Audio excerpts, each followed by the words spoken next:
Hello student, कैसे हैं आप सब। 11th क्लास को लेकर जब भी हम टॉपिक की स्टार्टिंग करते हैं तो आज चूँकि हम लोग सबसे पहली अपने केमिस्ट्री वाले सब्जेक्ट पे बात करना स्टार्ट कर रहे हैं, तो सबसे पहली बात आती है कि हम इसकी स्टार्टिंग कैसे करें। तो अभी तक आप सब ने अपनी प्रीवियस क्लासों में 8th में, 9th में, 10th में, मैंने इन तीनों क्लासेस का ही नाम इसलिए लिया है क्योंकि लगभग अगर मोटे तौर पर देखा जाए तो केमिकल के बारे में आप क्लास 8th से काफ़ी कुछ स्टार्ट कर देते हैं जानना। ठीक है, तो मोटे तौर पे आप बोल सकते हैं कि 8th, 9th, 10th में आपने केमिस्ट्री का कुछ टर्म ज़रूर सीखा है, कुछ बातें जानी हैं। तो ये जो 3 पिछली क्लासों में आपने जाना, उन सब चीज़ों को लेकर अब हम लोगों को अगली क्लास में बढ़ना होता है और अब हम लोग 11th क्लास की तरफ बढ़ रहे हैं। 11th में चैप्टर को स्टार्ट करने से पहले, NCERT के एक पैटर्न में जाने से पहले, सिलेबस में जाने से पहले हम लोगों को सबसे पहले बात करनी होगी कुछ ब्रिज कोर्स की। मैं ब्रिज कोर्स की जहाँ तक बात कर रहा हूँ उसका मीनिंग क्या है, वो यही मीनिंग है कि जो अपने पिछली क्लासों में 8th, 9th, 10th में जो कुछ पढ़ा या जो कुछ ड्रॉप किया, दोनों चीज़ें हैं। अब ये बात आपको शायद कम समझ में आ रही होगी कि ड्रॉप कैसे हो गया होगा। ये ड्रॉप एक ऐसा नहीं कि किसी ने पढ़ाया नहीं या आपने पढ़ा नहीं, ये एक नेचुरल फिनोमेना है। आप सबको भी पता है कि कुछ न कुछ हर एक काम में कुछ न कुछ आपको लॉस मिलेगा, है ना। तो ये साइंस का ही रूल है, तो उसके हिसाब से आपने कुछ चीज़ें मिस की हैं। अब हमें दोबारा क्या करना है, उन तीनों जो क्लासेस हैं 8th, 9th, 10th की जो चीज़ें आपने पढ़ी हैं पहले, उन सबको एक जगह कंबाइन करना है और कुछ नई चीज़ें भी उसमें ऐड करते जाएंगे जिन पे आपको ज़्यादा फोकस करना है, और देन वो अपने आप में एक ब्रिज कोर्स के रूप में सामने आ जाती है। ठीक है, तो अब हम लोग ब्रिज कोर्स की स्टार्टिंग कर रहे हैं। वैसे मेनली चैप्टर तो इसमें मोल कॉन्सेप्ट का है और बहुत छोटी छोटी बातें भी हैं जो आपको डेली क्लासेस के थ्रू आपको पता चलेंगी। बट इन सबसे अलग मैं सबसे एक इम्पॉर्टेंट सेगमेंट की शुरुआत सबसे पहले करूँगा और उसके बाद ही उस असाइनमेंट सेगमेंट में पहुँचूँगा जहाँ न्यूमेरिकल की बात होगी। तो उस पर ज़्यादातर चीज़ें वहीं से स्टार्ट होती हैं, इस स्टडी मटेरियल की बात भी वहीं से स्टार्ट होती है। बट ये सब चीज़ें मैं बेसिक आज बताने जा रहा हूँ, तो ये बेसिक बातें हम लोगों को आज स्टार्ट करनी। ठीक है, तो मैं उसी पे आज बात आपसे करने जा रहा हूँ। तो अगर मैं सबसे पहले बात कर रहा हूँ तो यहाँ हम बात कर रहे हैं बेसिक नॉमेनक्लेचर की। इसका मीनिंग मैं यहाँ पे आपको समझा दूँ कि बेसिक नॉमेनक्लेचर हम क्यों पढ़ रहे हैं। दरअसल मैंने बहुत सारे स्टूडेंट्स के अंदर ये एक बेसिक जो कमियां हैं वो हम लोग पास रह जाती, तो हम लोग सबसे पहले उस पर बात करें। बहुत छोटी सी बातें हैं, बहुत बेसिक बातें हैं, और इनको अगर हम स्ट्रॉन्ग रखेंगे तो आई थिंक कि आगे भी आप बहुत सारी चीज़ों को आसानी से समझ सकते हैं। ठीक है, तो ये नॉमेनक्लेचर किस तरह का है उस पर बात कर लें। एक्चुअली हम लोग बात अगर स्टार्ट करें तो एक टर्म होता है एसिड। एसिड के बारे में आपको काफ़ी कुछ पता है, और इसी तरह का एक टर्म होगा बेस। ये दोनों बातें आपको जानते हैं। आपने बहुत सारे किसी भी एसिड की बात अगर आप कर रहे हैं और उस एसिड में से अगर आप H+ आयन को रिमूव कर दें तो ऑब्वियस बात है एक एनायन आपके पास तैयार हो जाएगा, और इस एनायन को आप नाम देते हैं एसिड रेडिकल। इसका नाम क्या तैयार हो जाएगा, एसिड रेडिकल। फॉर एग्जांपल, जैसे मान लीजिए मैंने HCl लिया और आप इससे Cl- बना दें तो this is known as acid radical. Clear बात। तो ये रेडिकल का तरीका है। इसी तरह से H2SO4 हो जाए और आप इससे पूरे H हटा दें, SO4- बना दें, तो this is also called acid radical.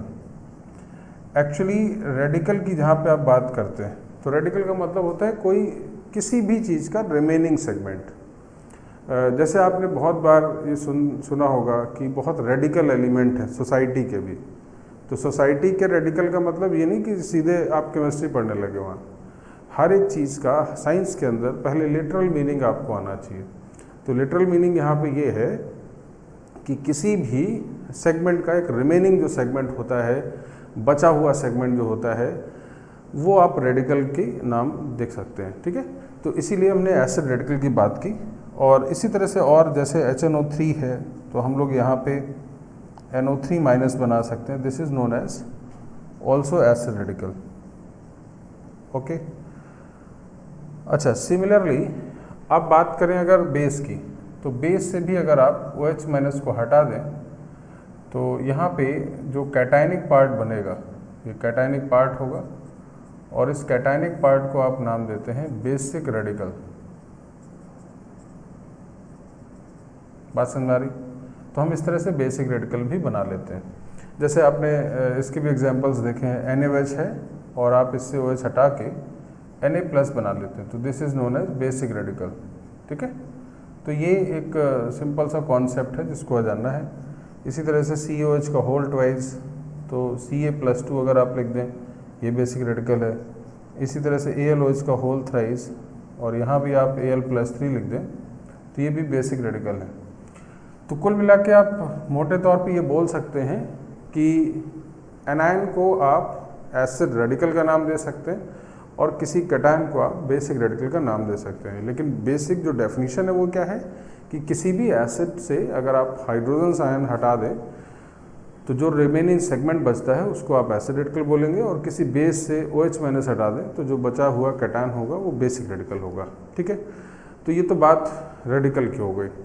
और जब आप किसी सॉल्ट की बात करते हैं तो दरअसल इन्हीं रेडिकल को कंबाइन किया जाता है, इन्हीं कैटायंस और एनायन को विद वैलेंसी आप ऐड कर देते हैं, जिससे आपके पास क्या बन जाता है, एक सॉल्ट बन जाता है। तो सॉल्ट के अंदर बोला भी जाता है कि जो सॉल्ट होते हैं उनमें एसिड और बेसिक रेडिकल दोनों ही प्रेजेंट होते हैं, ठीक है ना बात। तो ये चीज़ें हम लोगों को जाननी है। चलिए, तो ये तो मैंने जनरल बात बता दी। नॉमेनक्लेचर की मैं बात कौन सी कर रहा हूँ, दरअसल क्या होगा, ये जो एनायंस बनाए जाते हैं, जैसे फॉर एग्जांपल मैं SO4-2 का नाम आपसे पूछता तो मेरे ख्याल से ये आप सबको पता है सल्फेट आयन। लेकिन क्या आपने कभी ये सोचा है कि सल्फेट आयन हम क्यों बोल रहे हैं? उसकी नेमिंग में कोई बेस तो होगा, कोई लॉजिक होगा। जैसे NO3 minus is also nitrate ion, but हम लोग उसके कॉन्सेप्ट पे बात नहीं कर पाते, जिसके कारण क्या होता है कि हमें जो नाम पता है, हमारे आसपास हमेशा आते रहते हैं, हमारे पढ़ाई के टाइम पे उन्हीं एग्जाम्पल्स को लिया जाता है तो आपको याद रहता है। लेकिन अगर वो एग्जाम्पल्स ना लिए जाएं तो आपके पास उनका कोई प्रॉपर रूल रेगुलेशन नहीं है, तो उस कारण से आप कम चीज़ें पढ़कर बहुत ज़्यादा नहीं जान पाते। और साइंस में ये बहुत इम्पॉर्टेंट चीज़ है, खासकर केमिस्ट्री में, कि कुछ जगह आप ऐसी चीज़ें जानते हैं जो हम कम चीज़ें जानें और उससे जनरलाइज करके बहुत बड़े सिलेबस तक आप कवरेज कर पाएँ, ठीक है। तो यहाँ पर हम लोग उस नॉमेनक्लेचर पे बात करेंगे। तो एक काम करते हैं, हम सबसे पहले कुछ इम्पॉर्टेंट एसिड आपको यहाँ पे मैं लिखता हूँ और उन एसिड के बारे में, उनके रेडिकल्स को बनाना स्टार्ट करते हैं।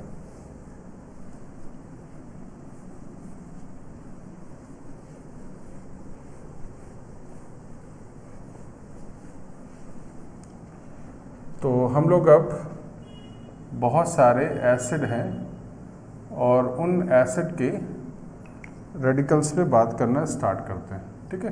तो मैं यहाँ पे कुछ बहुत कॉमन एसिड लिखूँगा, जैसे HNO3, HNO2, H2SO4, H2SO3,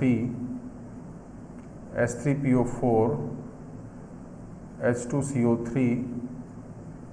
H2CrO4, HbO2 and आपके पास और भी बहुत सारे नाम हैं, मुझे याद आते जा रहा है, मैं लिखते जा रहा हूँ।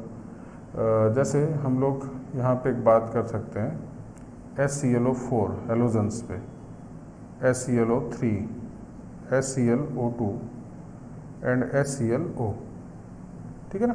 तो ये मैंने कुछ इंपॉर्टेंट एसिड लिखे हैं जिनके बारे में हमें बहुत फ्रिक्वेंटली यूज़ करना होगा, इनके बारे में आप हमेशा यूज़ करते रहेंगे इनका। तो मैंने उन सब के नाम लिख दिए। ऐसे और भी हम लोग एसिड लिख दें, जैसे एक टर्म होता है HOCN, ठीक है ना, या CH3COOH या HCOOH।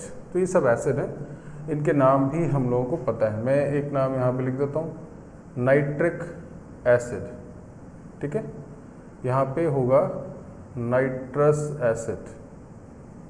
इसी तरह से this is known as sulphuric acid and this is sulphurous acid and this is phosphoric acid and this is carbonic acid. This is known as chromic acid. This is metaboric acid and this is perchloric acid and this is chloric acid and this is chlorous acid and this is hypochlorous acid, ठीक है। तो ये मैंने important name है जो लिखे हैं।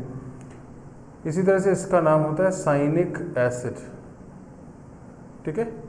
This is known as acetic acid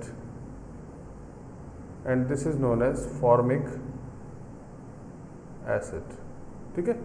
तो आप ये बेसिकली इन सब के नाम आसानी से लिख लेते हैं।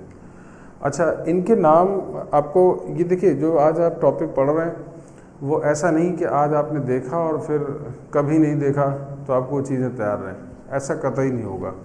और ये सभी सब्जेक्ट के अंदर होता है। थोड़ा सा केमिस्ट्री बदनाम होता है इसके लिए कि आप बहुत लर्न करना होता है, बट ऐसा मैं हमेशा नहीं मानता। हाँ, कुछ जगह ज़रूर मानता हूँ कि चीज़ें आपको लर्न करनी पड़ जाती हैं comparison to other subject, but ऐसा नहीं है कि आप किसी सब्जेक्ट में कुछ याद नहीं करते। फॉर एग्जांपल आप मैथमेटिक्स पढ़ते हैं तो आपको पहले ही दिन फार्मूले बता दिए जाते हैं। फार्मूले का कोई ऐसा तो नहीं कि आप फार्मूले रिसर्च करके निकालते हैं, उसमें सब में आपको कुछ ना कुछ तो आपको कंसीडर करना होगा। जब तक आप किसी चीज़ को मानेंगे नहीं और जब तक माना जाएगा नहीं तब तक आगे चीज़ें बढ़ नहीं सकती। हमने हर एक में किया है। हम जब बात करते हैं कि 1000 gram is equal to 1 kg, तो हमने ये बात मानी है, हमें एक रेफरेंस पे माना है कि नहीं 1000 ग्राम जो होगा उसी में 1 kg होगा। लेकिन अगर हम फर्स्ट डे ही इस बात को आर्ग्यू करें कि नहीं सर मैं तो 999 को मानूंगा, तो फिर वहाँ पे चीज़ें आगे नहीं बढ़ेंगी, वहाँ बातें रुक जाती। तो हमें पढ़ाई जो करनी होती है वो बढ़ने के लिए करनी है, ना कि रुकने के लिए, ठीक है ना। तो ये बड़ा इम्पॉर्टेंट पॉइंट है कि हम लोगों को हर एक चीज़ में, हर एक सब्जेक्ट को पढ़ने से पहले कुछ जगह आपको चीज़ें कंसीडर करनी आनी चाहिए कि हाँ इतना बेसिक प्लेटफॉर्म है और हमें उस बेसिक प्लेटफॉर्म पे ही मूव करते हुए चीज़ें सीखनी, ठीक है ना। चलिए, तो हम लोग फ़िलहाल इन कुछ एसिड्स के नाम जान गए और बहुत कॉमन है, मेरे ख्याल से बहुत यूज़ होता रहता है। अब मैं इनके रेडिकल बना रहा हूँ और इनके रेडिकल बनाने का तरीका क्या है, उनके हाइड्रोजन जो हैं वो आप हटा दीजिए, जितने हाइड्रोजन हटेंगे उतने उस पर चार्ज आ जाएंगे। तो मैं इनके रेडिकल्स भी बनाता जा रहा हूँ सो दैट आपको आसानी हो समझने में। तो मैं यहीं पे रेडिकल लिख रहा हूँ, इसको मैं रफ कर देता हूँ यहाँ से। तो यहाँ मैं रेडिकल मेंशन कर देता हूँ, ठीक है। तो यहाँ से H हटेगा तो NO3 माइनस आ जाएगा, यहाँ आएगा तो NO2 माइनस आ जाएगा, SO4 minus 2, SO3 minus 2, PO4 minus 3, CO3 minus 2, CrO4 minus 2, BO2 minus 1, ClO4 minus 1, ClO3 minus 1, ClO2 minus 1 and ClO minus 1। Clear? ऐसे ही आप इनमें भी बना सकते हैं। इसमें क्या करेंगे हम लोग, इसके भी अगर रेडिकल बनाए जाए तो OCN, ठीक है ना, H हटाए तो O पे चार्ज आ गया, और ऐसे ही आप ये वाला H हटाते हैं तो यहाँ बन जाएगा CH3COO माइनस। अच्छा, एक बात ध्यान रखिएगा, यहाँ कार्बन से जुड़ा हुआ H मत हटाइएगा क्योंकि वो एसिडिक नहीं होता। आप एसिडिक H उसी को बताते हैं जो कि किसी इलेक्ट्रोनेगेटिव एटम से जुड़ा होता है, ठीक है। ये बात अभी मैं बहुत डिटेल पर नहीं जा सकता, बट हम लोगों को जब बात करनी होगी तो इस पर कई दिन वाले टॉपिक हैं, है ना। तो यहाँ से हटा के रेडिकल बना सकते हैं। और ऐसे ही आप SCOO माइनस, ये भी बनाएंगे। तो ये 3 रेडिकल आप यहाँ भी बना रहे हैं, ठीक। अब हमारा सबसे बड़ा जो नॉमेनक्लेचर वाली बात, जिसकी स्टार्टिंग में ही मैंने बात की है, अब ये जो नाम लिखे जाते हैं, इनके नाम क्या होंगे और किस बेसिस पे होंगे, हमारा मेन कंसर्न वो है। तो जैसे आपको ये सल्फेट याद है या नाइट्रेट याद है, बहुत जगह आप कन्फ्यूज़न होता है आपको। तो अब मैं 2 पॉइंट्स बताता हूँ आपको। सबसे पहले कि किसी एक एसिड में जब आप एनायन बनाएंगे तो उसकी नेमिंग में लिखते समय आपको 8 जोड़ना है लास्ट में, ठीक है। और किसी अस एसिड में जब आप एनायन बनाएंगे तब आपको लास्ट में आइट जोड़ना है। तो ये दोनों काम आपको बहुत अच्छे से समझने हैं और बहुत इंपॉर्टेंट सेगमेंट है, जिससे आप लगभग 90% एनायंस के और कैटायंस के नाम आप बहुत अच्छे से सीख पाएंगे, ठीक है ना। कुछ जगह होता है, कुछ नई नई चीज़ें आएंगी तो वो आपको बताई जाएंगी, बट मेजर चीज़ें इसमें कवर हो जाती हैं, ठीक है। तो मैं फिर रिपीट कर दूँ, एक एसिड अगर है तो उसमें आप जो एनायन लिखेंगे उसकी नेमिंग में लास्ट में 8 जोड़ेंगे, और जो अस एसिड होगा उसकी नेमिंग में आइट आपको जोड़ना है, ओके। तो अब हम लोग कैसे चलें, इन सब के मैं नाम लिखने जा रहा हूँ। तो एक काम करता हूँ, इसमें मैं नेमिंग को यहीं पे मेंशन कर देता हूँ, है ना। तो कैसे करेंगे, मैं इसको यहाँ पे लिख रहा हूँ। This is known as nitric acid, एक है तो आप इसका नाम क्या लिखेंगे, नाइट्रेट आयन। इसका नाम क्या हो गया, नाइट्रेट आयन। तो दैट्स वाई आप NO3 माइनस का नाम नाइट्रेट लिखेंगे। ऐसे ही आप इसमें क्या लिखेंगे, नाइट्राइट आयन, ठीक है। This is known as sulphate ion, ये तो आपको पहले से ही पता था।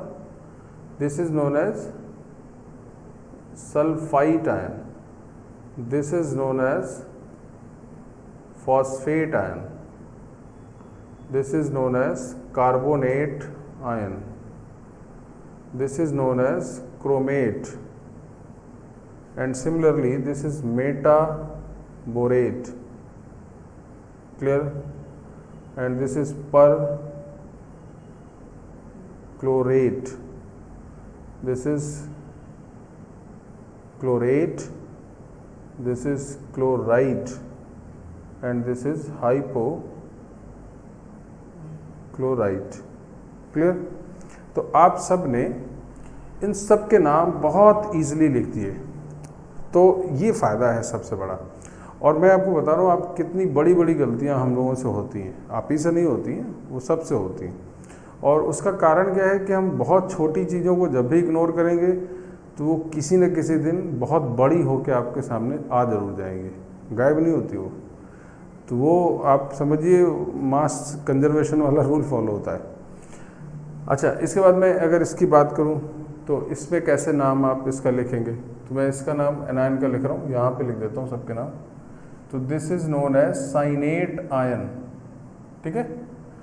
और इसी तरह से यहाँ पे एसीटेट आयन, क्लियर, और यहाँ पे फॉर्मेट आयन।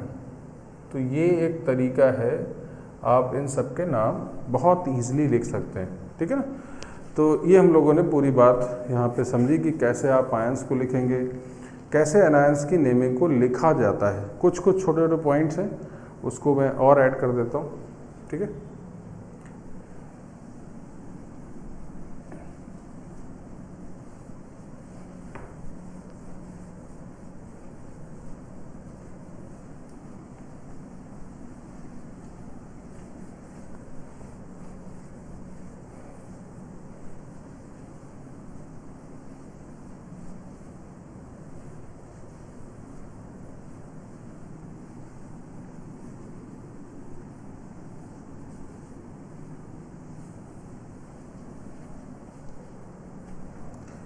अच्छा, एक दो बातें और हैं, जैसे मैंने अभी OCN और CH3COO माइनस या SCOO माइनस लिखा था, तो हमें सबसे स्पेसिफिक एक टर्म पढ़ना है OCN माइनस का।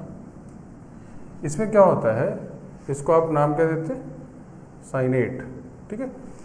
कई बार आप देखेंगे कि OCN की जगह कई जगह NCO करके भी लिखा रहता है। अच्छा, इससे एक बात ध्यान रखिएगा, ऑक्सीजन पे ही माइनस आ जाए तो वो बदल नहीं जाएगा, बट उसको लिखने का पैटर्न बदल जाता है, पहले O आ जाता है तो कई बार पहले N आ जाता है, तो इसकी नेमिंग में बदलाव आ जाता है। इसके लिए हम लोग लिख देते हैं इसको आइसोसाइनेट, मतलब आइसो टर्म को ऐड कर देते हैं। क्लियर?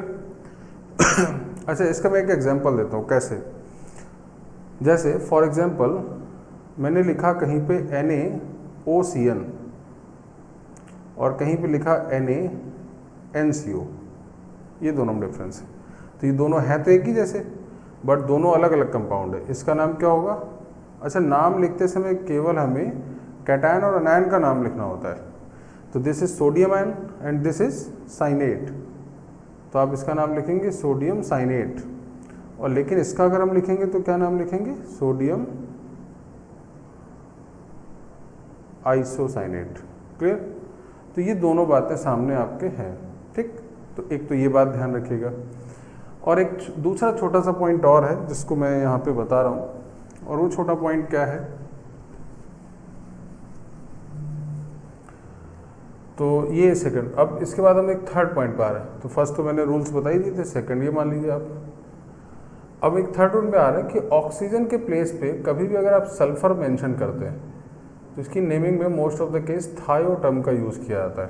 क्या यूज़ किया जाता है? थायो। कैसे? जैसे आप फॉर एग्जांपल ROH कहीं लिखा होता है तो ये बोला जाता है अल्कोहल, ठीक है। लेकिन अगर RSH लिख दिया जाए तो आप इसको बोलेंगे थायो अल्कोहल, ठीक। इसी तरह से मैं एग्जांपल अगर बात करूं, OCN कहीं पे लिखा है तो आपने क्या नाम दे दिया? साइनेट। लेकिन अगर मैं यहीं पे कहीं SCN लिख देता तो इसका नाम क्या हो जाएगा? थायोसाइनेट। क्लियर? एक और एग्जांपल आप बहुत अच्छा समझ सकते हैं, SO4-2 का नाम क्या होता है? सल्फेट। अभी हम लोगों ने लिखा, लेकिन अगर मैं इसमें एक सल्फर बढ़ा दूं और ऑक्सीजन एक कम कर दूं, मतलब S2O3-2 लिख देता, तो इसी का नाम हो जाता थायो सल्फेट। तो ये एक चेंजेस भी आपको, और इसमें बहुत बातें पूछी जाती, तो ये स्पेसिफिक पॉइंट है जिस पे आपको बात समझनी चाहिए। तो अब कुल मिला के मोटे तौर पे आपने सभी तरह के एनायंस को लिखना कैसे सीखा जाता है वो मैंने बता दिया। एक एक छोटा सा पॉइंट और बचता है, अब हम उसी पॉइंट पे आते हैं, और इन सबको अभी आप लिख भी सकते हैं।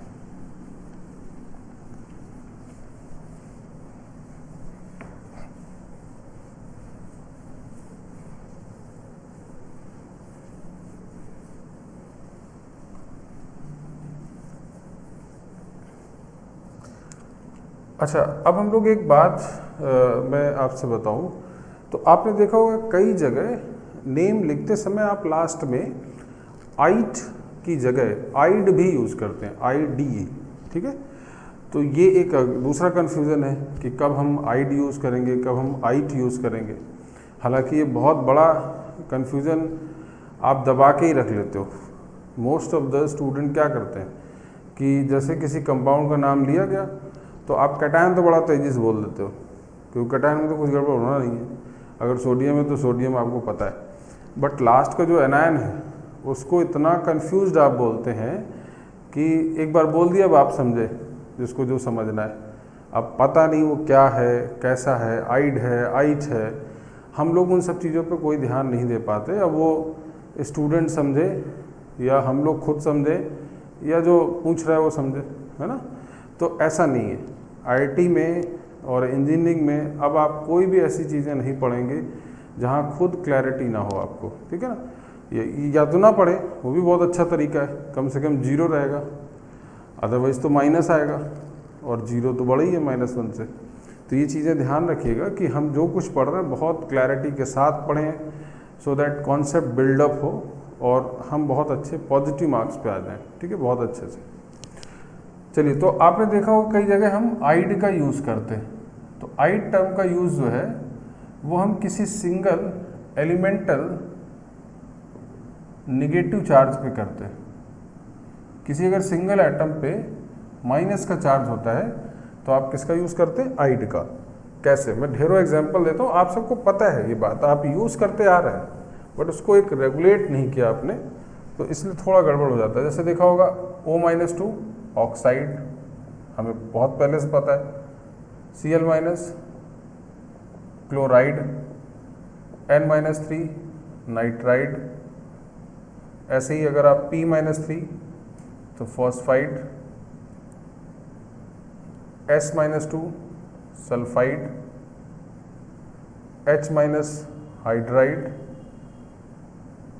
ठीक है ना। तो ढेरों नाम हैं, आप बहुत सारे F- फ्लोराइड, ठीक है ना। तो ये सब नाम आप आसानी से बना सकते हैं और इन पे हम लोग काम करते हैं। अच्छा, अब मैं आपको कुछ सॉल्ट का नाम कैसे लिखा जाता है उसके एक दो एग्जांपल्स देता हूँ, ठीक है ना। तो ये मैंने 3 बातें आपको बता दी मोटे तौर पे, फिर एक बार बता देता हूँ।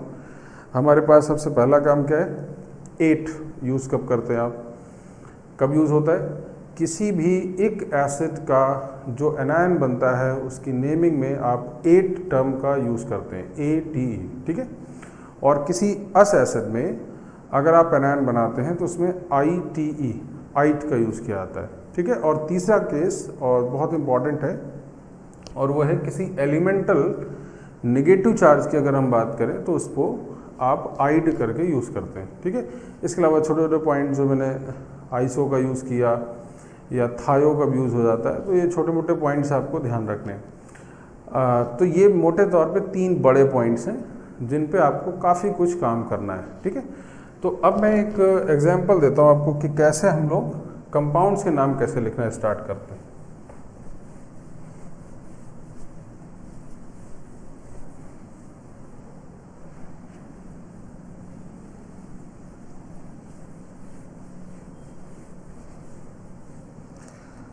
अच्छा, जो आज आपको लिखाया जा रहा है उसको अभी आप बहुत प्रॉपर नोट्स बनाएं, और आपका एक बड़ा परमानेंट काम क्या है कि लगातार ये टॉपिक आपके साथ 15 डेज तक एटलीस्ट चलने चाहिए। मतलब ये आपका एक रेगुलर इंटरवल में आप क्या करें, अर्ली मॉर्निंग जब भी आप पढ़ रहे हैं तो मेरे ख्याल से ये जो पूरा टॉपिक है लिखने में 10 से 15 मिनट लगना है। आपका कोई काम नहीं, सिंपल आप उसको पूरा लिखिए और लिख कर बस 15 मिनट लिख दीजिए। उसके बाद ही कोई चीज़ पढ़ाई करिए, आप जो भी सब्जेक्ट पढ़ रहे हैं।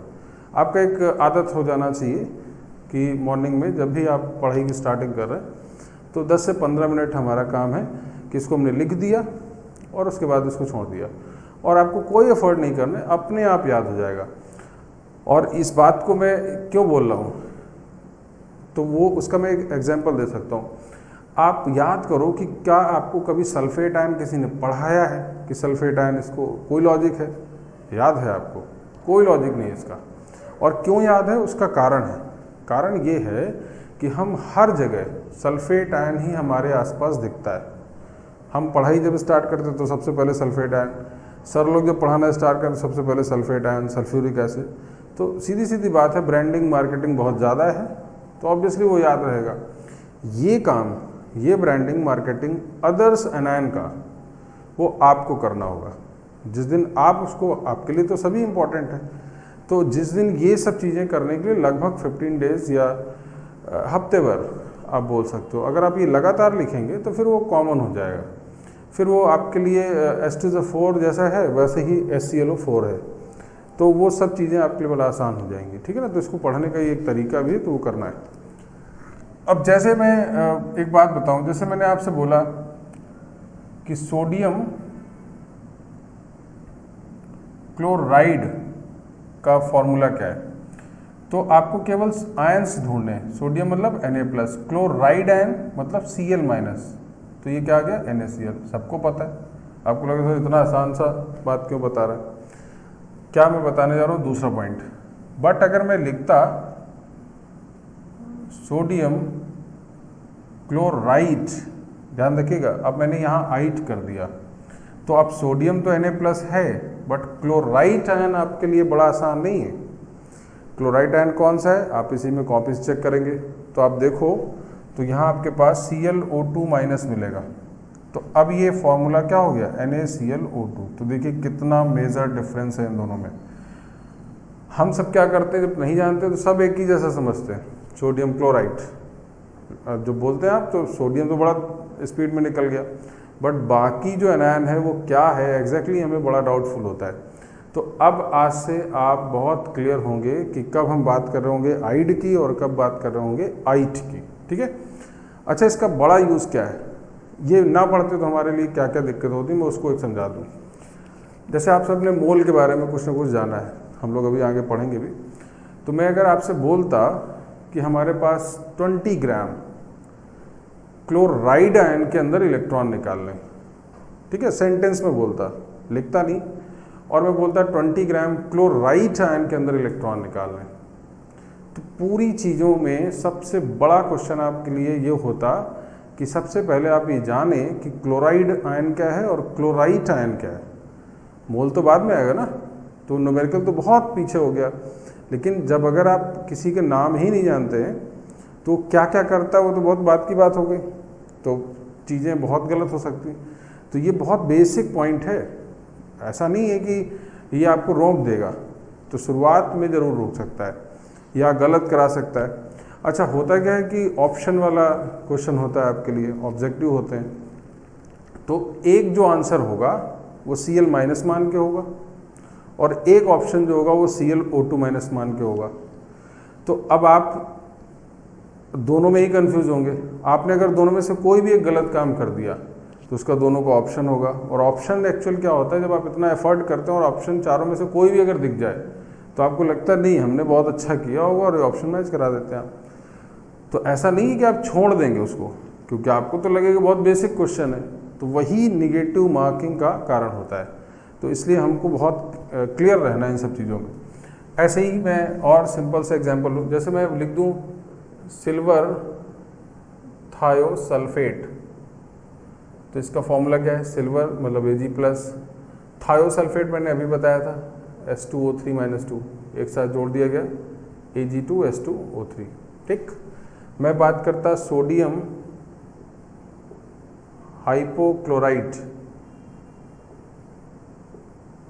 ठीक है, तो सोडियम मतलब Na+, OCl- NaOCl, आप जानते हैं इसके बारे में। सोडियम हाइपोक्लोराइट आजकल सैनिटाइज़र चल रहा है हर जगह, ज़रूरी भी है और बहुत इंपॉर्टेंट केमिकल है आपके लिए कि सैनिटाइज़र में दरअसल हाइपोक्लोराइट ही होता है। देखिए, अब हम सबको ये सुन लेते हैं हम लोग, अब फॉर्मूला हमें नहीं पता है, हम सब साइंस पढ़ रहे हैं, स्टूडेंट हैं, तो हमें बहुत क्लियर चीज़ें पता होनी चाहिए, ठीक है।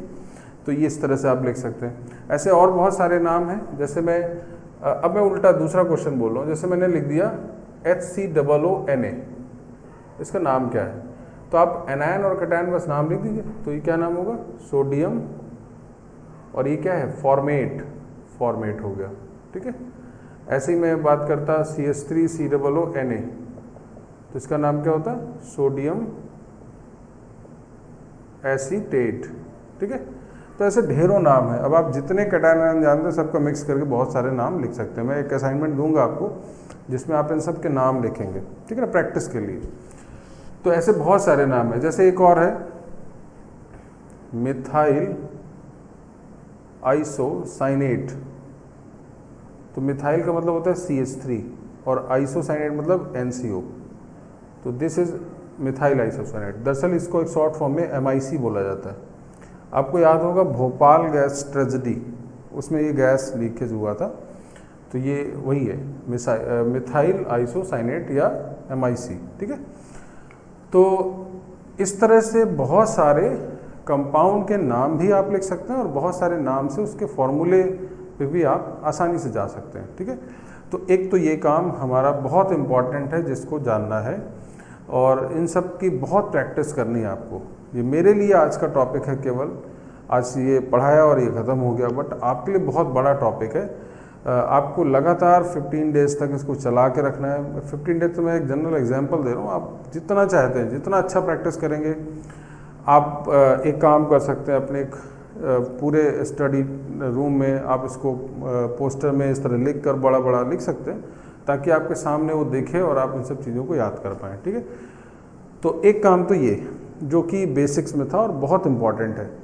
अब हम एक इसके दूसरे सेगमेंट पे आएंगे, जो आपने 10th क्लास के अंदर एसिड बेस रिएक्शन पढ़ा है, जो अगेन एक बहुत इंपॉर्टेंट सेगमेंट है। हालांकि इसकी बहुत डिटेलिंग तो हमारे आगे भी चैप्टर्स होंगे, बट अभी मैं केवल एसिड बेस रिएक्शन से रिलेटेड कैसे कैसे लिखा जाता है, कैसे कोई सॉल्ट बनता है, उनके बारे में ज़रूर छोटी छोटी बातें आपको आज बताऊंगा। तो पहले इतनी चीज़ों को हम लोग पढ़ लेते हैं, ठीक है। तो अब हम लोग बात करेंगे कि कैसे एसिड बेस रिएक्शंस क्या हैं, एसिड बेस को कैसे लिखा जाता है, सॉल्ट कैसे बनता है, उन पे एक बहुत इंपॉर्टेंट सेगमेंट पे हम लोग बात करने जा रहे हैं। तो ये तो बात पहला सेगमेंट हो गया था नॉमेनक्लेचर का, ठीक है ना।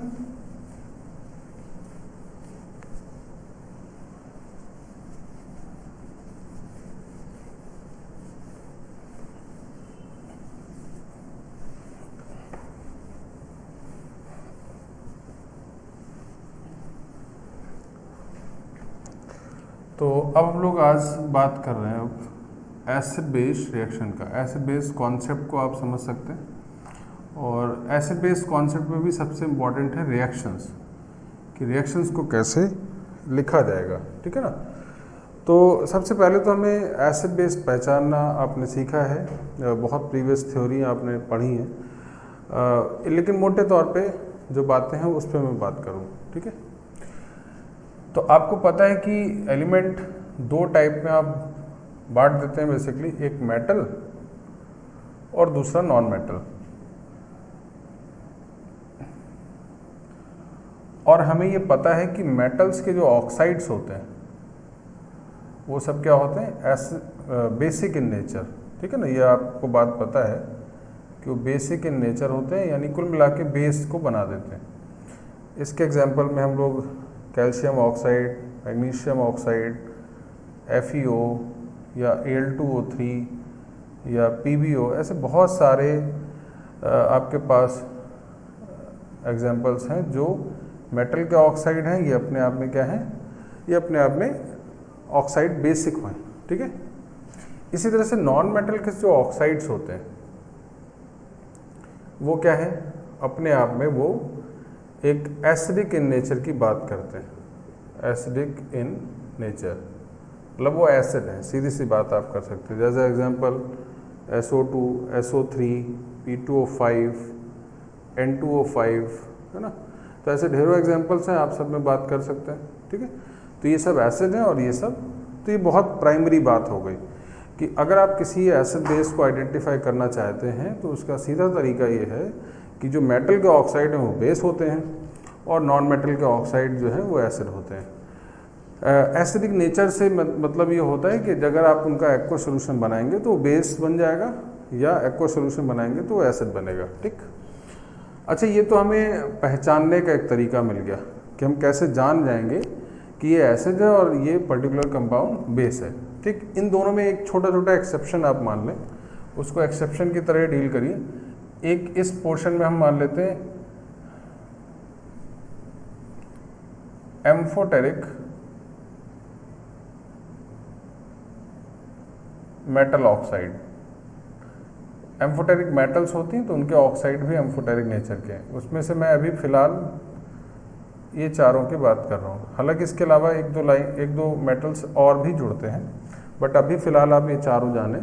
इसमें क्या क्या है, जिंक, एल्युमिनियम, टिन और लेड, ठीक है ना। इसका मतलब क्या हुआ कि इनके जो ऑक्साइड हैं Al2O3, SNO और PbO, इनका जो नेचर है वो दोनों का है। मतलब ZnO एसिड भी है और ZnO बेस भी है, मतलब ये दोनों करैक्टर रखते हैं। तो अच्छी चीज़ है हालांकि इनके लिए। अब इसका सीधा सीधा मतलब ये हुआ कि अगर इनके सामने कोई एसिड आता है तो ये खुद क्या बन जाएंगे, बेस बन जाएंगे, और अगर कोई बेस आ जाता है तो खुद ये एसिड बन जाएंगे।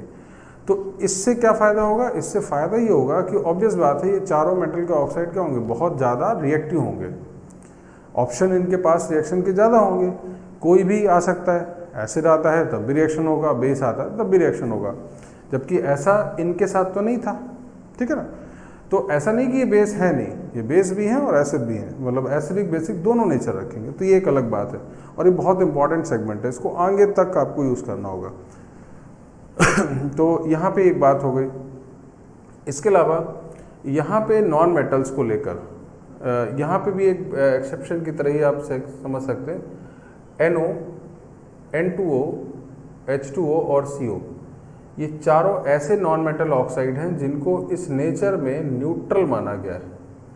अच्छा, जब मैं ये बात बोलता हूँ कि ये न्यूट्रल माने गए हैं तो माना गया है, कंसीडर किया गया है, तो इसको आप कतई इस सेगमेंट से मत जोड़ दीजिएगा कि रिएक्शन नहीं करता होगा।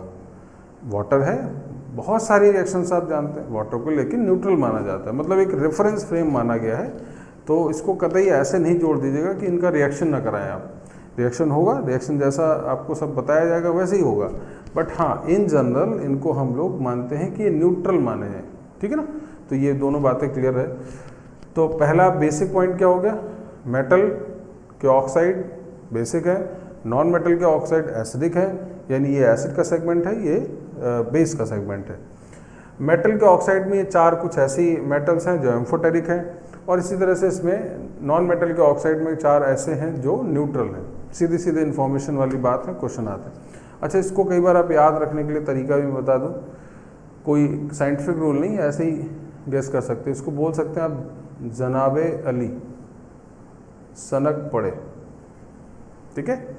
आपको काम करना है और ये केवल नहीं याद रहे कि जनाबे अली में जिंक गायब हो जाए, तो वो सब भी इम्पॉर्टेंट है आपके लिए। तो आप इन चारों टर्म से जान सकते हैं कि जिंक, एल्युमिनियम, टिन और lead, this is the amphoteric metal, these metals are amphoteric, ठीक है। अब मैं इससे आगे बढ़ता हूँ। ये तो बात हो गई कि आप पहचान तो पाएँ पहले, और जब पहचान पाएंगे तभी आप रिएक्शन लिखेंगे ना, नहीं तो फिर क्या होगा, आप पता चला दो एसिड को ही आपस में बढ़ा दिया आपने, तो ये तो बड़ा खतरनाक बात हो गया। तो हमें अब लॉजिक पे बात करनी होगी, तो बहुत छोटी और बहुत बेसिक चीज़ों को जानना है, ठीक है। तो अब मैं इससे आगे बढ़ता हूँ और मैं कुछ एसिड, इंपॉर्टेंट एसिड और बेस लिखने जा रहा हूँ।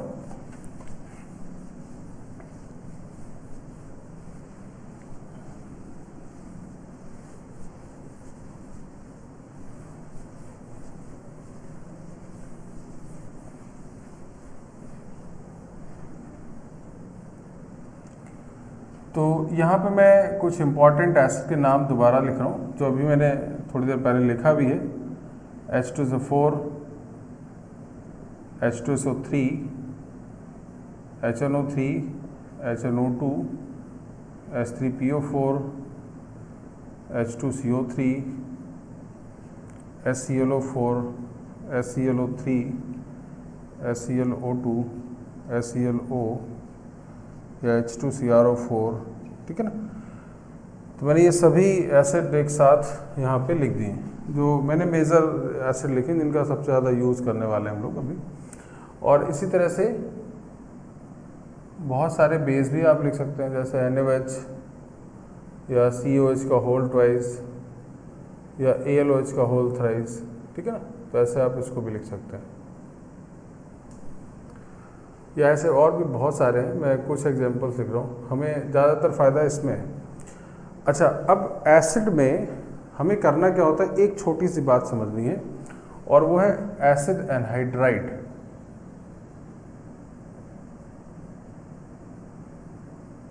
ये क्या है, ये एनहाइड्राइड क्या होता है। एनहाइड्राइड का मतलब आप ऐसे समझ सकते हैं कि किसी भी मटेरियल से, किसी भी सब्सटेंस से अगर आप पूरे के पूरे वाटर को बाहर कर देते हैं, यानी डिहाइड्रेट कर देना, तो आप जो बन जाएगा प्रोडक्ट उसको क्या बोलेंगे, वो उसका एनहाइड्राइड है, ठीक है ना।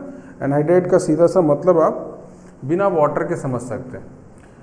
तो किसी भी एसिड के एनहाइड्राइड को बनाने का तरीका क्या है कि इससे पूरे के पूरे H2O मॉलिक्यूल जितने मैक्सिमम निकल सकते हैं वो निकाल दीजिए, ठीक है ना। तो अगर आप H2SO4 की बात करें और इससे H2O को निकालें, तो यहाँ पे क्या फॉर्मूला आ जाएगा, SO3, ठीक है ना। और ऐसे H2SO3 से निकालेंगे तो SO2 आ जाएगा। अच्छा, HNO3 से कैसे निकलेगा, यहाँ तो H2 है ही नहीं, एक ही हाइड्रोजन है, तो आप क्या करेंगे, इसको 2 टाइम्स कर दें। तो 2 टाइम्स करने में पहले क्या होगा, H2N2O5, ठीक है। और अब वाटर बाहर करेंगे तो क्या बन जाएगा, सॉरी O6 था ना, तो अब बन जाएगा N2O5, ठीक। That means N2O5 is the anhydride of HNO3। ऐसे आप इसको भी करें तो यहाँ जाएगा N2O3। यहाँ पे आते जरा। अच्छा, इससे पहले अगर आप एक वाटर बाहर करेंगे तो क्या बन जाएगा, HPO3, हो गया। लेकिन ये एनहाइड्राइड नहीं होगा क्योंकि इसमें अभी हाइड्रोजन बचा हुआ है, तो आप फिर इससे वाटर बाहर करेंगे। अब क्या करो, इसको 2 टाइम्स करके निकाल दो, तो यहाँ बन जाएगा P2O5। ठीक है, इसको बहुत आसानी से समझिएगा और बहुत इंपॉर्टेंट सेगमेंट है। यहाँ पे CO2 बन जाएगा, इसको 2 टाइम्स करके बनाइए तो Cl2O7 बन जाएगा। यहाँ बनाइए तो Cl2O5 बन जाएगा, यहाँ बनाएंगे तो Cl2O3 बन जाएगा, और यहाँ बनाएंगे आप तो Cl2O बन जाएगा। ठीक है ना, और यहाँ पे CrO3 बन जाएगा। तो आप इस तरह से सबके एनहाइड्राइड बना सकते हैं और किसी भी सब्सटेंस का एनहाइड्राइड बनाया जा सकता है।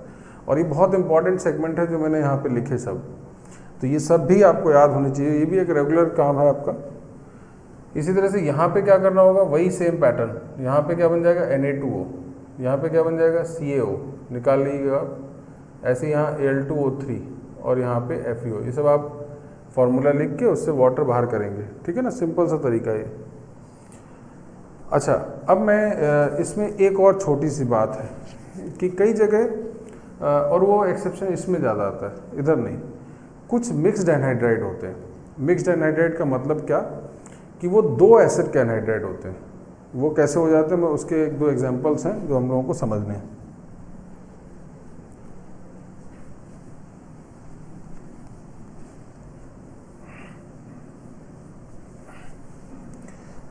हमें इसमें मिक्स्ड एनहाइड्राइड पढ़ना, उसके केवल 3 एग्जांपल जानने।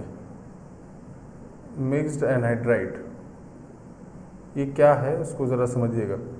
जैसे मैंने HNO3 लिखा, HNO2 लिखा, ठीक है, तो ये एनहाइड्राइड इसका क्या था, N2O5 बन गया, और इसका एनहाइड्राइड N2O3 बन गया। अब इन दोनों का अगर मॉलिक्यूलर एवरेज ले लिया जाए, मॉलिक्यूल फॉर्मूले का एवरेज ले लिया जाए, तो N4O8 और बाई 2 कर दीजिए तो N2O4 बना, या आप इसी को NO2 लिख सकते हैं। ठीक है, तो इसका मतलब अगर आपसे पूछा जाए N2O4 किसका एनहाइड्राइड है तो HNO3 का, और N2O3 किसका है HNO2 का, और अगर मैं बात करूं N2O4 की या NO2 की तो वो किसका एनहाइड्राइड है, दोनों का। ये मेन पॉइंट है, यही मिक्स्ड एनहाइड्राइड है। तो आपके लिए होगा कि सर हम पहचानें कैसे, तो पहचानने के लिए नहीं, एक्चुअल 2 ही 3 आपको मिक्स्ड एनहाइड्राइड अभी जानने और लास्ट तक जानने, यही 2-3 है। तो इसमें बहुत बड़ा इश्यू नहीं है, उसको आपको याद भी कर सकते हैं आप। ठीक है, तो बट इसकी इम्पोर्टेंस बहुत है, ये ध्यान रखिएगा। तो एक तो ये, इसी तरह से HClO4, HClO3 एंड HClO2, इसका एनहाइड्राइड Cl2O7 है, यहाँ एनहाइड्राइड Cl2O5 है, और इधर एनहाइड्राइड Cl2O3 है। ठीक है, तो अगर आप इन दोनों का एवरेज निकालें तो ClO3 आ जाएगा फाइनली, Cl2O6 आएगा पहले, और आप फाइनली ये ला सकते हैं। और अगर आप इन दोनों का एवरेज निकालें तो ClO2 आ जाएगा। ठीक, तो इसका मतलब this is the mixed anhydride of these 2 acid, this and this, and this is the mixed anhydride of these 2 acid, this and this. और दिस से काम नहीं चलने वाला, आपको नाम भी लिखना होगा बार बार, है ना। This is perchloric acid, this is chloric acid, this is chlorous acid. ठीक है, तो ये 3 पॉइंट्स आपको याद रखने, एक NO2 के बारे में, दूसरा ClO3 के बारे में, तीसरा ClO2 के बारे में। तो ये तीनों मिक्स्ड एनहाइड्राइड हैं, और जो जनरल एनहाइड्राइड है वो भी आपको पता होना चाहिए। ठीक है, अच्छा, आप सोच रहे हो कि सर इन एनहाइड्राइड का हमें करना क्या होगा, तो इसका बहुत बड़ा यूज़ अब हम लोग सीखने जा रहे हैं। तो अब मैं उसी रिएक्शन वाले सेगमेंट पे आता हूँ।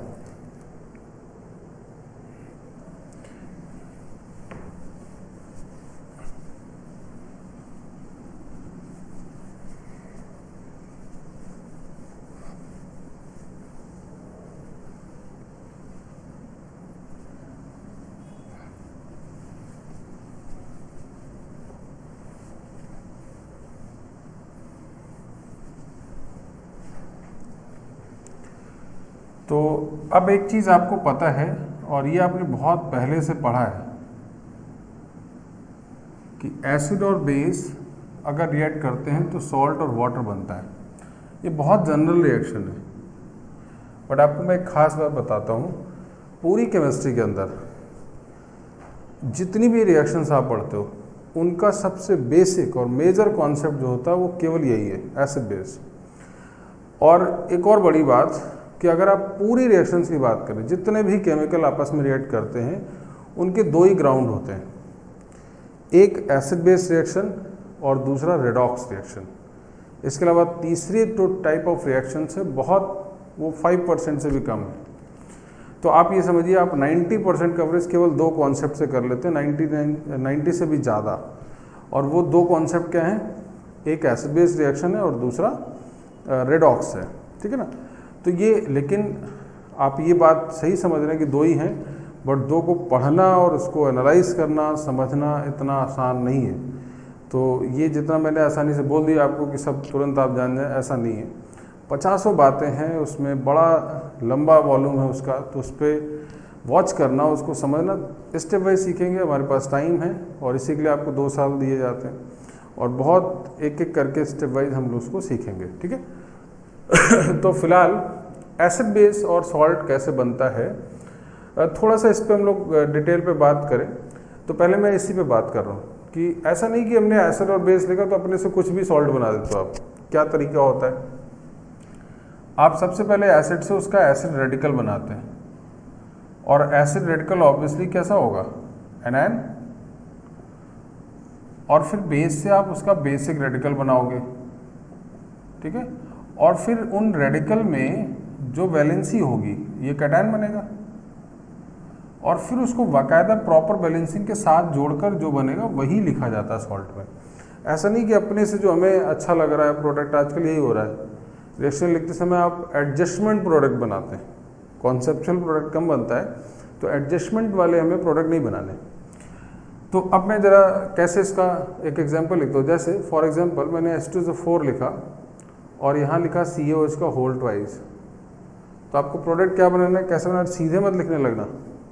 आप पहले इससे रेडिकल निकालो, तो SO4 - 2 चार्ज कैसे आएगा, जितने H हटाएंगे उतने ही आएंगे, और यहाँ से Ca+2, और फिर ये विद वैलेंसी आप ऐड कर देंगे। तो this is calcium sulphate and 2 times of water. Balancing वगैरह बाद में कर सकते हैं।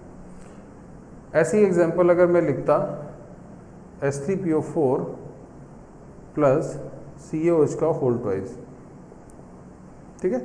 तो यहाँ भी क्या करते हैं आप, एसिड रेडिकल निकालते हैं PO4 - 3 एंड Ca+2, और दोनों को ऐड करके आप Ca3PO4 का होल ट्वाइस लिख सकते हैं, और यहाँ पे वाटर लिख देंगे, ठीक है। तो इस तरह से आप एसिड बेस्ड रिएक्शन लिखते हैं। ये आसान बात है, यहाँ तक बातें आपने पहले भी पढ़ी हैं, कोई नई बात आपको नहीं बताई जा रही। अब मैं जो बात बताऊँगा वो पूरी नई है, ठीक है, और वो चीज़ें आपको बहुत बड़ी चीज़ें समझाएंगी जो कॉन्सेप्ट मैं बता रहा हूँ। तो पहले इन सब को लिखना और बहुत आराम से चीज़ें सीखने के लिए करना है, ठीक है। क्या करना है हमें, एसिड बेस रिएक्शन जब भी लिखा जाता है आपको एसिड से एसिड रेडिकल निकालना है, बेस से बेसिक रेडिकल निकालना है, एक कैटायन होगा एक एनायन होगा, दोनों को विद वैलेंसी आपको लिख देना है। एक काम और करना है, जो सॉल्ट आप बनाएंगे उसका नाम भी आना चाहिए, क्योंकि मैंने नाम आपको बता दिया, तो चीज़ें जुड़ती जाएंगी, ठीक है। अब मैं ज़रा इसके आगे वाले रूल्स पे आता हूँ जो आपको अभी तक नहीं पता था।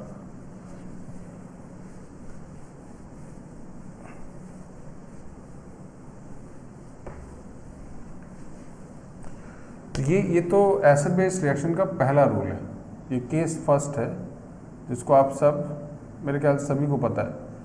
लेकिन इसके अलावा जो केस सेकंड है वो क्या है, आपसे बताया गया कि अगर एसिड की जगह एसिड एनहाइड्राइड लिखा जाए और बेस उसी तरह से रहे, तब भी सॉल्ट पे कोई चेंज नहीं आता, सॉल्ट में कोई डिफरेंस नहीं आएगा, वैसे ही आपको सॉल्ट बनाना है। तीसरा केस, अगर एसिड इसी तरह से रहे और बेस की जगह बेस एनहाइड्राइड लिखा जाए, इस केस में भी सॉल्ट पे कोई चेंज नहीं आएगा, वैसे ही रिएक्शन लिखा जाएगा। और चौथा एंड लास्ट फॉर्मूला कि अगर आप एसिड एनहाइड्राइड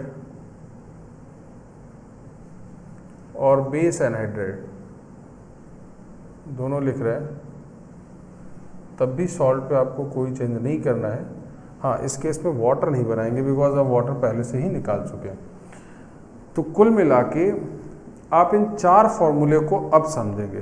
तो चारों सेगमेंट मिलाकर एक रूल है, बट हम लोग 8th 9th 10th के अंदर केवल फर्स्ट रूल पे बात कर रहे होते हैं और उसी से आगे चीज़ें पढ़ना स्टार्ट कर देते हैं। तो अब आपके दिमाग में होगा कि सर ये 3 रूल क्यों नहीं बताए गए, तो आप बोल सकते हो कि आगे क्या करेंगे फिर हम लोग। तो चीज़ें हर टाइम को, हर चीज़ों को समझने के लिए एक प्रॉपर टाइम होता है, और मेरे ख्याल से उसी समय पे अगर वो चीज़ें आपके सामने आती हैं तो आप बेहतर रिएक्ट करते हो और बेहतर उसको समझ सकते हैं। अगर हम हर समय पे कोई भी चीज़ अगर आप पे परोस देंगे तो मेरे ख्याल से वो बेहतर नहीं होगा। तो अब ये बहुत इंपॉर्टेंट सेगमेंट है, मैं इसका एप्लीकेशन बताता हूँ आपको कि क्या फ़ायदा आपको मिलेगा। दरअसल अब आप बहुत सारी रिएक्शंस को एक साथ कर सकते हैं। तो ये चारों पहले दिमाग में रूल आ जाएं। एसिड बेस रिएक्शन करता है, सॉल्ट जो बनेगा, अगर उनके एनहाइड्राइड्स रिएक्शन करेंगे तब भी सॉल्ट पे कोई चेंज नहीं आता, सॉल्ट वही बनता है। तो अब मैं इसका एक एप्लीकेशन बताता हूँ। जैसे मान लीजिए मैं यहाँ पे एक रिएक्शन लिख रहा हूँ, जैसे मैंने लिखा HNO3 और प्लस NaOH। तो आपको क्या करना है, पहला रूल, ये एसिड है, इसका रेडिकल निकाला NO3 माइनस, यहाँ से निकाला Na प्लस, प्रोडक्ट क्या बन जाएगा NaNO3 प्लस वाटर। नाम क्या होगा इसका, सोडियम नाइट्रेट, नाम जरूर लिखिएगा। ये तो एक केस हो गया। अब मैं इसका एनहाइड्राइड लिख रहा हूँ N2O5 और NaOH। अब देखो फ़ायदा क्या होता, अगर मैं आपको ये सब नहीं बताता और मैं आपसे पूछता इसका प्रोडक्ट क्या है, तो आप क्या करते हो मैं बता दूँ। आपको जितने पॉसिबल प्रोडक्ट पता है मतलब जिनमें नाइट्रोजन, सोडियम, ऑक्सीजन ये सब आता होगा, तो आप ढेरों प्रोडक्ट बना देते। और प्रोडक्ट बनाते तो उसका कोई लॉजिक नहीं होता, पॉसिबिलिटी देखते आप कि अच्छा कौन सा लग रहा है। तो आपको अच्छा तो NaNO3 लगता तो सही भी हो सकता था, बट हमेशा नहीं अच्छा लगेगा, हो सकता ना मैंने। तो वो चीज़ आपको हिट एंड ट्रायल वाला नहीं करना है कि आप एडजस्टमेंट करें, प्रोडक्ट सेट हो जाए, हाँ बहुत बढ़िया है, तो ये नहीं करना है। तो हम लोग अब चूँकि प्रॉपर कॉन्सेप्ट है तो हमें बस एक स्टेप इससे पहले जाना है, यानी ये किस एसिड का एनहाइड्राइड है, किसका है ये, मतलब वही रिएक्शन है, तो आप प्रोडक्ट तो यहीं बना देंगे। बैलेंसिंग एक अलग बात होती है, वो आप कर ही लेंगे। अब मैं अगर HNO3 ऐसे लिखा रहता और मैं यहाँ लिखता Na2O, अगेन आप क्या लिखते, फिर वही बात, कोई आपको आंसर नहीं चेंज करना है, ठीक। और अगर मैं लास्ट में ये लिख देता इसी जगह N2O5 प्लस Na2O, तब भी आपके पास NaNO3 बनता। तो मेरी बात आई थिंक आप सभी लोग समझ गए होंगे और बहुत इफ़ेक्टिव बात है ये। और इस पे ध्यान रखिएगा, 40% से भी ज़्यादा रिएक्शंस पूरे IIT का जो भी लेवल आप जानते हो, IIT में, इंजीनियरिंग में, जहाँ भी 40% रिएक्शंस का जो कॉन्सेप्ट है वो इन सब से आपको कवर करना होगा। बट हाँ, इस पे भी हमें लगातार इसको काम करना होगा, इतना आसान नहीं है। अभी आज आप जान गए, तो ये आप कब लिख पाओगे, जब आपको एनहाइड्राइड बहुत क्लियर होगी कौन किस एसिड का एनहाइड्राइड है, ठीक है। अच्छा, मैं एक दो एग्जांपल और लेता हूँ इसमें।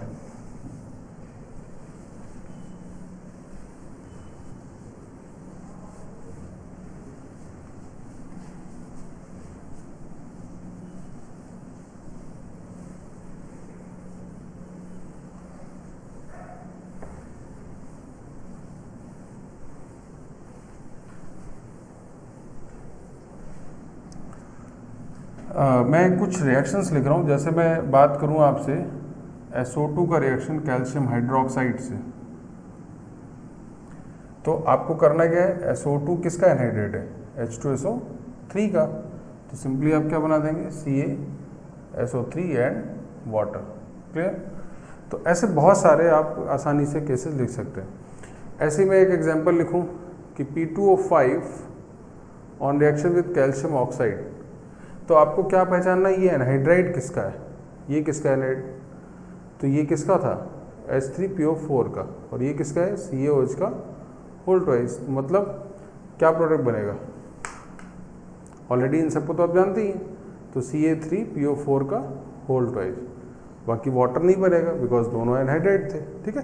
तो इस तरह से आप किसी भी केमिकल रिएक्शंस का, एसिड बेस का, आप आसानी से रिएक्शन लिख सकते हो, और ये बहुत बड़ी चीज़ है आपके लिए, क्योंकि आप तो अभी तक बस सेट करके प्रोडक्ट लिख रहे थे। तो वो नहीं करिएगा, नहीं तो माइनस का ढेर लगने लगेगा, तो वो काम नहीं करना है। अच्छा, एक मैं एग्जांपल और लिख दूँ। जैसे मैंने आपसे बोला N2O5 का रिएक्शन NaOH से कराना है, तो अभी हम लोगों ने लिखा क्या बना था NaNO3, ठीक है। और अगर मैं बात करूं N2O3 का रिएक्शन NaOH से, तो आप क्या लिखेंगे NaNO2, ठीक है। लेकिन अगर मैं NO2 की बात करता और तब आपसे बोलता NaOH से रिएक्शन, तो दरअसल आप इसको दो समझें, क्या क्या, HNO3 एंड HNO2, तो आपके पास दो सॉल्ट बनेंगे, एक क्या होगा NaNO3 प्लस NaNO2 और साथ में वाटर भी बनेगा, समझ गए बात। तो ये है मिक्स्ड एनहाइड्रेट का कॉन्सेप्ट, आपको पता है यही एडवांस का क्वेश्चन है। तो यही सब आता है, ऐसा नहीं कुछ अलग से आता है, जब आप पढ़ेंगे तब तो आएगा।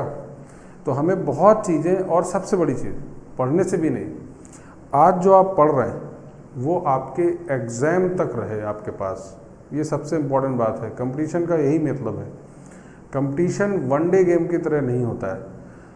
अच्छा, अगर मैं आपसे बोलूं कि एक दिन की पढ़ाई में केवल आज शाम को पेपर लिया जाएगा, उसी सिलेक्शन हो जाएगा, तो मेरे ख्याल से सबको एंट्रेंस हो ही जाएगा, क्वालिफाइड सभी हो जाएंगे, क्योंकि एक दिन पढ़ने से कुछ नहीं होता। आज आप बहुत अच्छा पढ़ रहे हैं और 4 दिन आप बिल्कुल नहीं पढ़ रहे हैं, तो उसका कोई फ़ायदा नहीं है। लेकिन अगर आप हल्का हल्का, बहुत बेसिक चीज़ें हैं, लेकिन अगर आप कंटिन्यूटी में हैं, आप लगातार अपनी चीज़ों को शार्प कर रहे हैं, तो आपके एग्ज़ाम में आपको सबसे ज़्यादा सक्सेस मिलने वाली है और आपको कोई रोक नहीं सकता फिर। तो ये चीज़ें आपके लिए बड़ी इंपॉर्टेंट है। तो मैंने ये जो एसिड बेस वाली बात बताई है, इसको बहुत अच्छे से ध्यान रखिए, और मैं इसकी प्रैक्टिस के लिए आपको बहुत सारी रिएक्शंस का एक असाइनमेंट दूंगा, और उसमें आपको क्या क्या करना है, आप रिएक्शंस कंप्लीट करेंगे। बैलेंसिंग की टेंशन अभी मत लीजिएगा, क्योंकि वाटर सब में मिलेगा, आपको बस मेन बताना है कि सॉल्ट कौन सा बनेगा, ठीक है। और जो सॉल्ट बने उसकी नेमिंग लिखिए, ये सबसे इम्पॉर्टेंट बात है, क्योंकि नेमिंग भी आपको प्रैक्टिस करना, और ये सब प्रैक्टिस वाली चीज़ें। तो ये दोनों बातें जो आज आपने पढ़ी हैं बहुत इम्पॉर्टेंट थी, और इनको जानना आपके लिए बहुत ज़रूरी है। इनको प्रैक्टिस करिए, और जब ये प्रैक्टिस हो जाएगा काफ़ी टाइम के बाद, ये सब जनरलाइज हो जाएंगे आपके लिए। और अगर ये सब बातें जनरलाइज हो गई तो किसी भी तरह की छोटी चीज़ें आपकी गलत नहीं होने वाली, ठीक है। तो ये सब चीज़ें आप प्रैक्टिस करेंगे। यहाँ मेरे साइड से ज़रूर ये टॉपिक एंड होता है, बट आपके साइड से ये अब शुरू होगा, ठीक है। तो आज के लिए इतना हम लोग रखते हैं, और आपको जो असाइनमेंट मिलेगा वो सब लोगों को अच्छे से प्रैक्टिस करना है, बाद में मैं उस पर डाउट पे आऊँगा, ठीक है। तो ओके, देन बाय बाय।